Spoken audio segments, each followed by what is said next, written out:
Moi c'est Anthony Vialard de Terminal Elec A. Ma formation ça consiste en...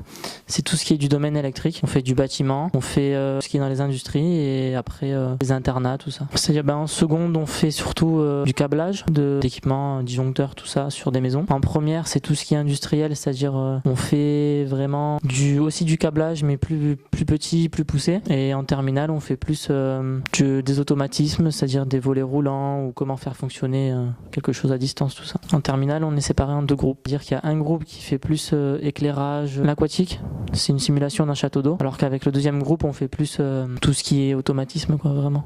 Câblage, tout ce qui est sur les ordinateurs. Ma formation, ça m'a apporté beaucoup, ça me permet après, en dehors aussi chez moi, j'ai quelques petits trucs à faire, de les faire, sans appeler un électricien.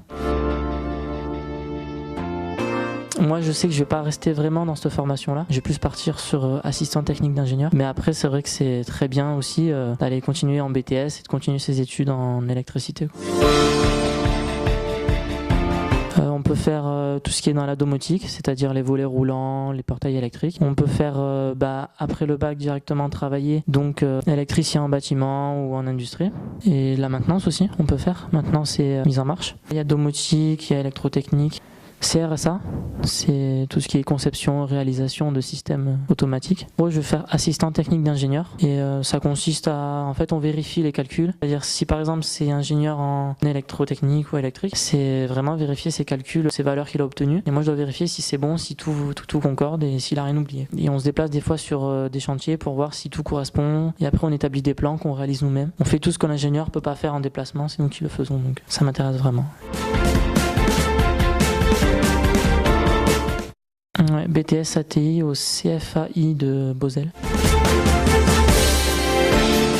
Ouais, moi c'est vraiment ce que je pensais, c'est-à-dire que chez moi j'avais fait un petit peu d'électricité et quand je suis arrivé ici, j'ai commencé directement en première, donc c'était pas vraiment l'électricité de chez moi mais plus l'électricité en industrie. Ça m'a quand même plu, j'ai accroché et je suis resté.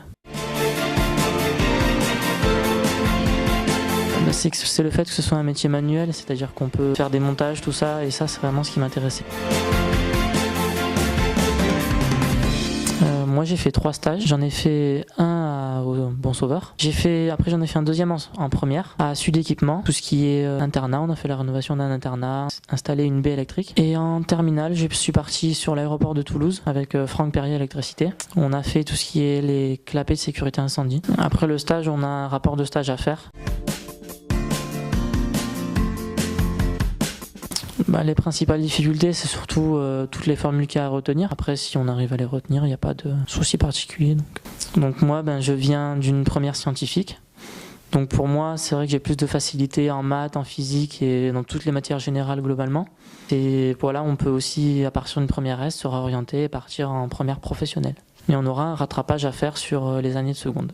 Donc du coup, dans mon bac pro, on a beaucoup de maths et de physique à faire. Beaucoup de formules reliées aux maths. Dans ce bac pro, il n'y a pas que non plus du général, il y a tout ce qui est scientifique. C'est surtout du manuel. C'est-à-dire si on est bon en atelier, on peut s'en sortir. On n'est pas obligé d'avoir des très bonnes notes en matière générale.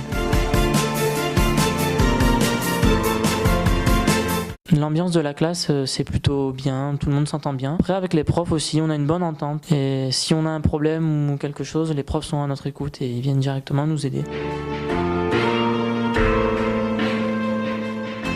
De rester motivé et d'essayer de tout faire pour avoir leur bac et de travailler vraiment. Donc c'est pas une formation où on se repose non plus, c'est pas on vient en bac pro pour se reposer, il faut quand même un peu bosser.